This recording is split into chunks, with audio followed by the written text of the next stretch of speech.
پاکستان میں ڈھول بجانے والے دو معروف خواتین فن موسیقی میں منفرد اور نمایاں نام۔ خبر شامل کرتے ہیں فخر نیوز کے بیورو چیف اعجاز احمد طاہر آوان سے۔ پاکستان میں ڈھول بجانے والی خواتین نے موسیقی کے میدان میں نئی راہیں ہموار کی ہیں۔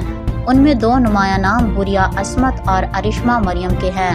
حوریہ عصمت کو پاکستان کی پہلی خاتون ڈھولچی کہا جاتا ہے جو مزارات پر ڈھول بجاتی ہیں۔ انہوں نے اس روایت کو توڑتے ہوئے خواتین کے لیے اس میدان میں قدم رکھا اور قومی و بین الاقوامی سطح پر اپنے فن کا مظاہرہ کیا۔ ارشما مریم پاکستان کی پہلی نوجوان خاتون ڈھولچی کے طور پر جانی جاتی ہیں۔ انہوں نے شادیوں اور دیگر تقریبات میں ڈھول بجا کر شہرت حاصل کی اور جامد روایات کو توڑتے ہوئے خواتین کے لیے اس میدان میں نئی مثال قائم کی۔ یہ دونوں خواتین پاکستان میں ڈھول بجانے کی روایت میں نمایاں مقام رکھتی ہیں اور انہوں نے اس فن کو نئی نسل تک منتقل کرنے میں اہم کردار ادا کیا ہے۔